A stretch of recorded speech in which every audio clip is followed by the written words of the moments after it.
今回は首のトラブルというお話をしていきたいと思います。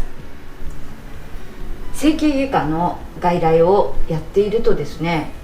首が痛い、首が何々っていう訴えで毎日たくさんの患者さんがいらっしゃるわけですけれども、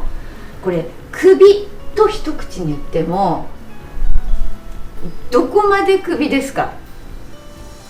首が痛いと言っても単にいわゆる骨、関節、神経の首ではない部分の首も含めて広い範囲の首の病気があるんですね。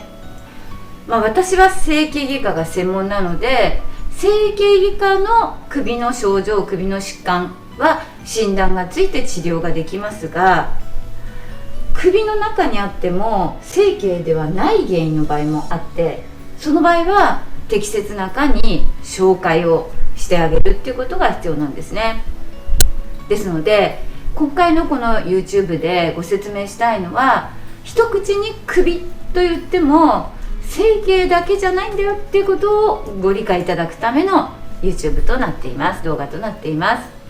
はい、じゃあちょっと見てみましょう。まずこの首っていうとどこ思い浮かびます？ここです。この辺ですよね、はい、でも後ろもあるじゃないですか、はい、後ろもありますよね。ぐるり一周が首ですよね。で、人によってはここまでが首の人も、もうちょっとこの下の鎖骨のあたりまで首って呼ぶ人もいるし、脇もここだけじゃなくてちょっとこの辺まで、肩甲部あたりまで首って捉える人もいるわけですよね。はい、ですので、結構その場所もこことはなかなか限定できない。上もそうです。後頭部からちょっとこの後ろの上の方、後頭部のあたりも首の一連の部位と考えている人もいます。そんないろいろな部位が痛いと言ってきた場合に、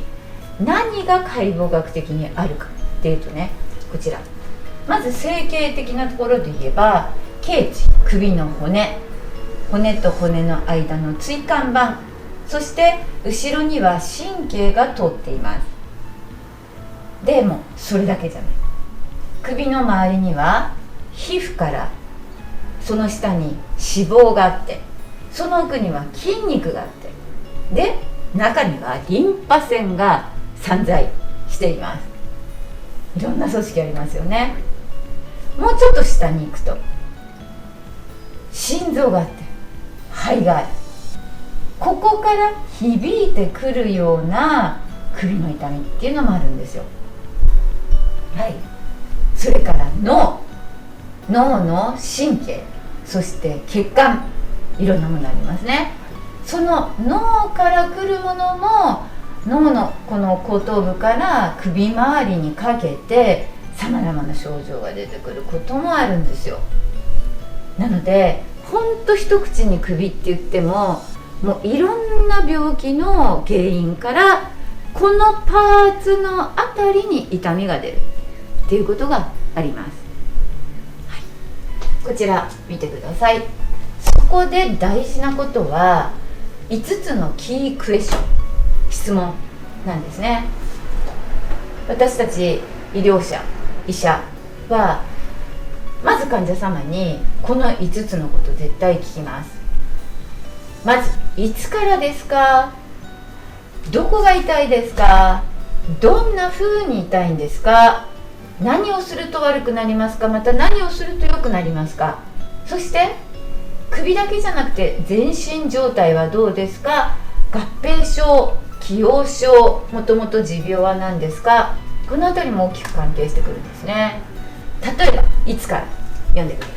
急性 vs 慢性。そうですね。急に痛くなることもあれば、聞いてみると半年前からです、1年前からです、ひどいと3年前からですみたいなことがあります。どこが？神経、筋肉、局所、広範囲。はい、神経とか筋肉っていう組織の名前でいう痛みを訴える患者様もいるし、このあたりみたいな言い方をする場合もあるんですね。そうすると私は熱って言って触ってみて、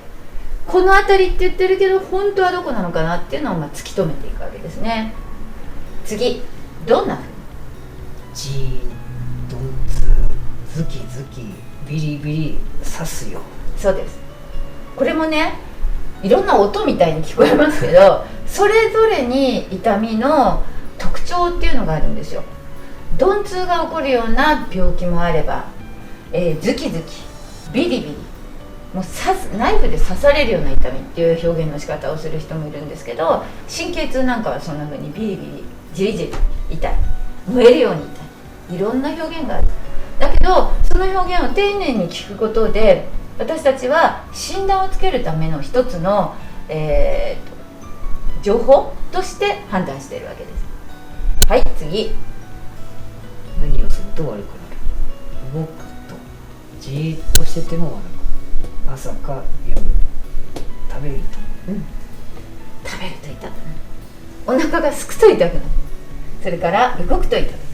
じっとしてても痛くなる。いろいろ原因があるんですよね。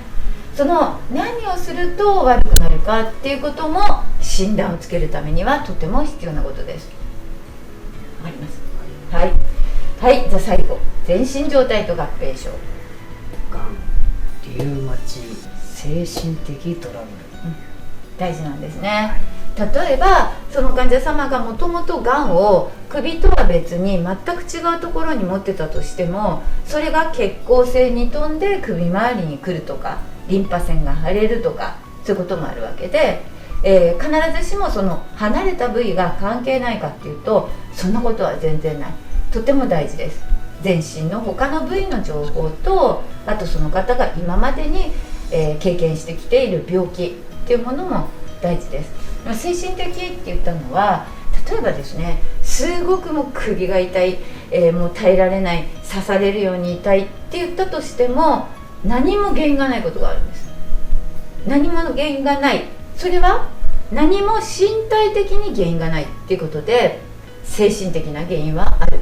だから精神的な要素として何かもともと病気を持ってないかっていうことも聞かなきゃいけないんですね。わかりましたか？はい、はい、わかりました。こうやって5つのキークエスチョンを聞いていくことで、単に首と一言で言ってもどこが悪いのかっていうことを医者はいろいろ考えているわけです。自分の科も他の科の病気も含めて考えています。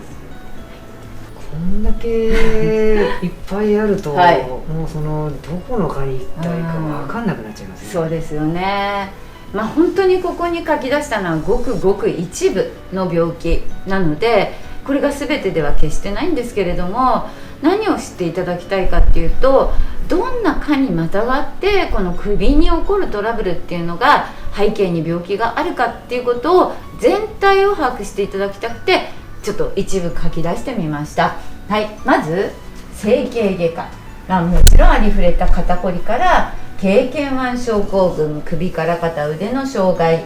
頸椎椎間板ヘルニア、あなたのことですね。から変形性頸椎症で、整形外科とドクターも診察しますが、膠原病の中の関節リウマチ、すごく首の変化が起こりやすいです。はい、脳神経外科、脳神経内科、脳梗塞、脳腫瘍、髄膜炎、達成硬化症、ちょっと特殊な病気ですけど、首にこわばりが出たりとか、そういう首周りの障害が出る脳の疾患、病気ですね。次、耳鼻、鼻ですね。耳鼻科に行くと見てもらえる扁桃腺、自家腺炎、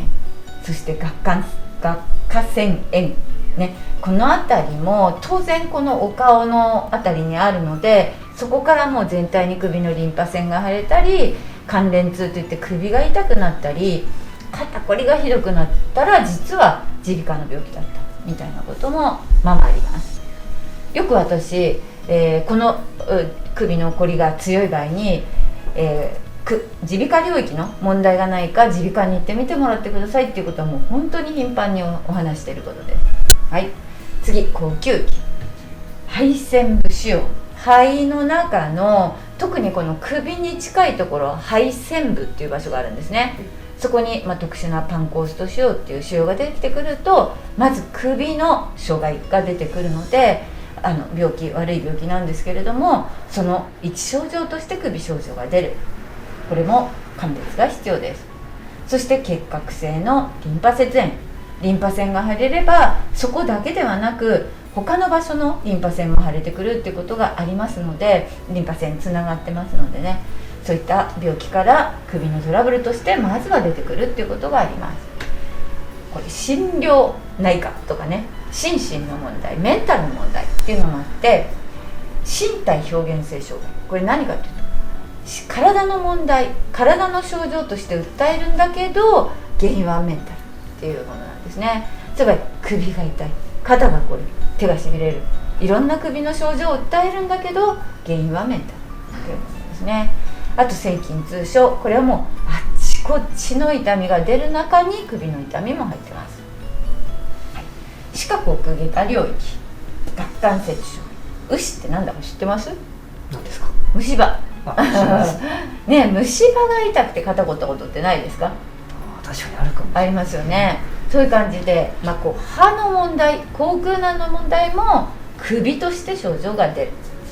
本当にたくさんの病気がこの首という首のトラブルっていうところから感じるんですけど、背景にはさまざまな原因がある。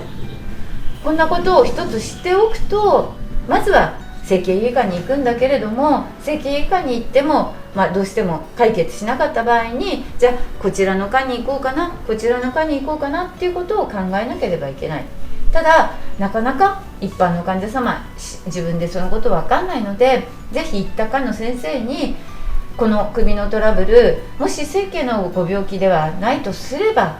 どういった科に行けばいいんですかって聞くべきだと思うんですよ。私はよく整形の病気だけではないと思うので、こういう科もこういう科も受診してみてくださいっていうアドバイスをしますが、中にはね、整形の病気じゃないです以上終わりみたいなこともないとは言えないので、そういった場合にじゃあ次にどこに行けばいいんですかっていうことをぜひぜひ聞いてみてください。はい、そんなちょっと知識を持っていくかどうかで自分の病気、自分の症状、首のトラブルに対してなるべく早く解決に結びつけることができると思います。今日は首のトラブルでも背景にはたくさんの病気や部位、悪い部位があるということをご理解いただいたということで、一つお役に立てればと思います。この動画をご覧くださった皆さん、高評価、チャンネル登録お待ちしています。よろしくお願いいたします。